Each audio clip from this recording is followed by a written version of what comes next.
So right now I'm just making a dot grid in order to house my my mark making exercise, right? And my grid isn't perfect, because I'm just measuring off of this thing, but that's okay.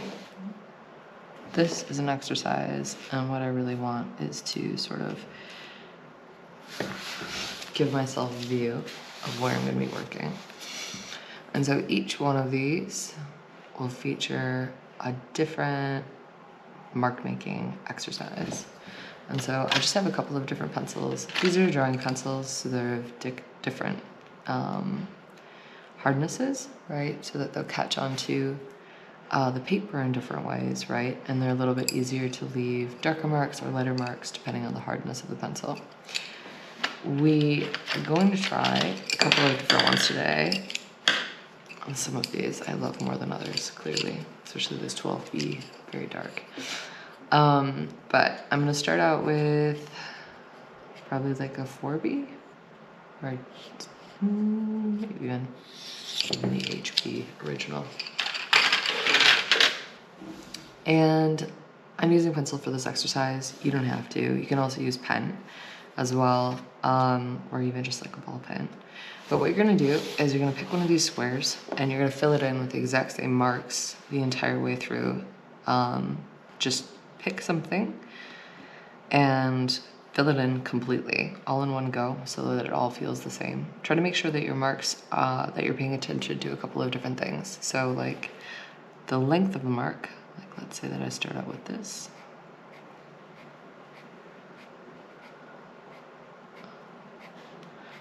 The pressure that I'm putting on it.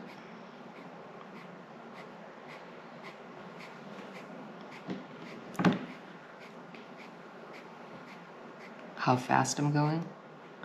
That also comes out in the pattern that I'm doing.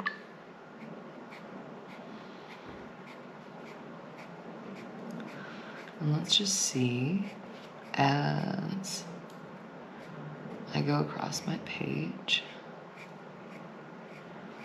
if I can try to keep my marks flowing out at the same time,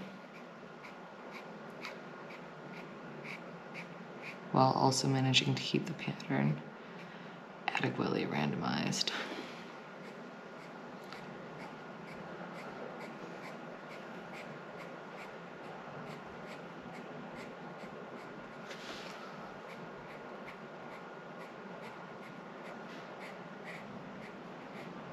Okay. Now, I feel like I've done enough of that mark that I understand how to go fast with it while still controlling it, while keeping the same sort of pressure on, and I'm able to get a really consistent texture map over this. Okay, so maybe let's try something a bit different for square number 2. And I can start wherever, but I sort of like to fill them all in across the grid instead of just going like 1, 1, 1, 1, because that way in itself it kind of shapes the composition and I can see my progression, because the longer that you go on, your marks will change, and you don't want to have just like areas where you're just getting started all over the place. You kind of want to have a map that goes through your entire piece. So I'm going to start with something that's kind of similar to that, but I'm going to change directions. So I'm going to do 4, and then 4, 4.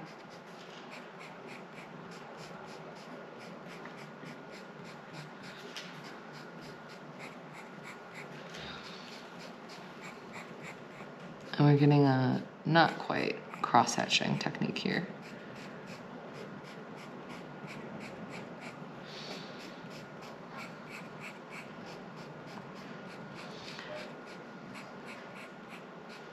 This exercise is also a really good way to get to know your materials when you first get started with something. I think sometimes people buy an art kit or an art set and they expect to just use it.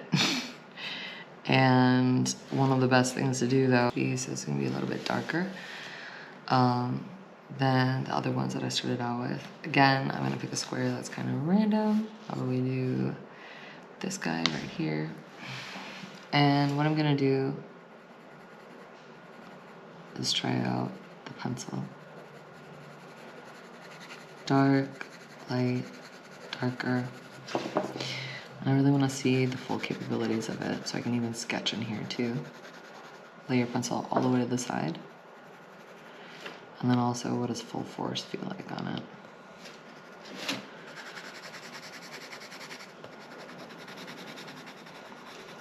And again, this is about testing your materials.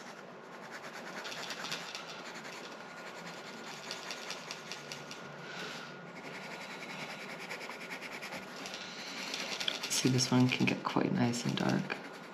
Just perfect for portraiture and things like that. But you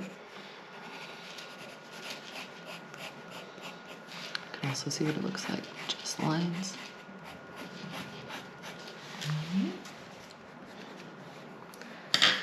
Okay. I think for now, I'll take a break and I'll fill the rest of these in. And that can be our first exercise. Is to make those sketches and test out your materials, especially with paints for the first time. Nobody really paints a painting without having an understanding of maybe where they're gonna go with it first. And so they'll do things like this in order to test things out before they apply it onto the big piece of paper.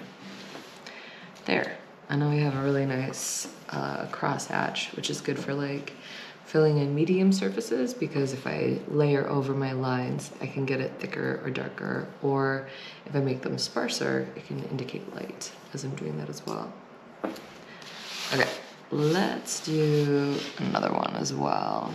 I'm gonna do shapes that are more squiggly instead, but still kind of use my moving from an angle, crossing over, using the same HB pencil so that they're all the same thickness. This one instead though, I'm gonna go like this. I'll make some sound waves.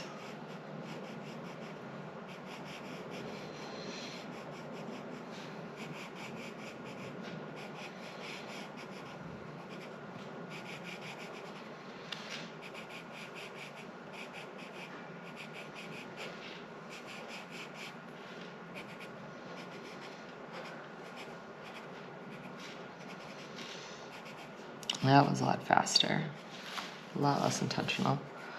I'm still getting those marks in, and this is also a really nice texture, even to go really fast and small. Okay, and as I move through these two, you don't necessarily have to be judgmental of your work or anything like that, because they all are going to fit together however. And as long as you keep moving around, you'll have a more mixed up composition for the different ways that you're thinking. Okay, so I'm going to do another one here.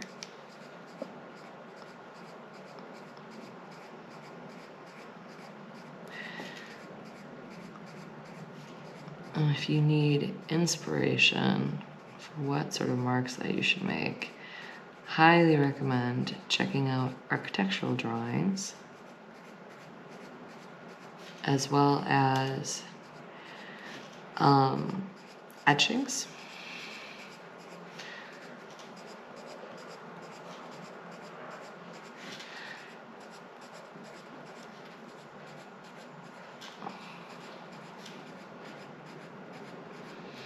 And you see how when I'm trying to make something uniform, the uniformity comes from a little bit of complexity and chaos that's inside there. So I don't just move from left to right, I sort of fill in the entire thing as I'm going along so that I can control this rhythmic shape as it goes through, right? And that's another nice one too. You can use for all sorts of things. Okay, and another one that's really popular, especially if you have pens and micron pens. I'm gonna put dots in here. But again,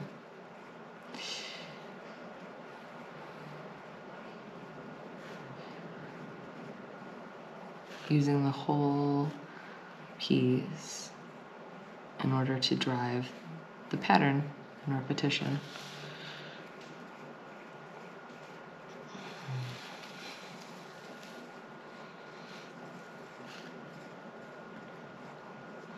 And you can see where I first started because I'm a little stiffer. I haven't necessarily been thinking about that. So let's make this one feel really dense in some areas too. Even if I can't see those individual circles so nice, I'll know that they're there. And that I really did do this as uniformly as possible.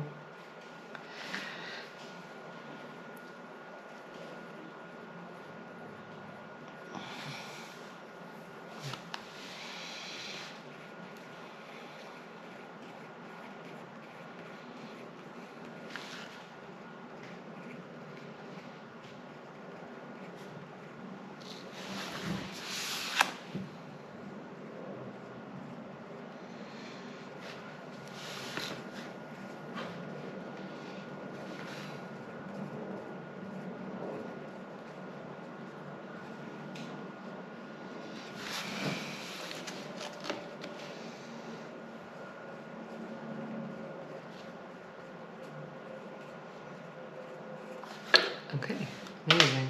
All right, how about we do something that actually tests the capabilities of the pencil, however. All right, so this is a 10H. Okay, so I finished off my remaining shapes. I used a slightly different pencil in here so that they are a little bit darker, but I wanted to test the qualities of that pencil and see how dark they got. I left one square as a scribble because I wanted to scribble, and I didn't really go to the edges with that one. But the rest of these though follow some direction, they have shape, they're repetitive. I tested the pressure, the repetition, how fast I could go with all this different mark making. And the faster that you can go with something means that the more likely that you're probably gonna finish that type of mark making for that situation. And also because we put it in a grid, it's already organized so that it's nice when it's finished. And because I didn't place it directly in the center, but actually placed it a little bit up, we could actually frame it if we wanted to. I had to clean this up with an eraser, but I could probably just cut this off and then frame it if we needed to. You can do this exercise as well for color combinations, and or like testing out any other type of art material. And what you get then is a really nice study of how you like to make marks in that material, as well as color blending or shape mixing or mark making exercise.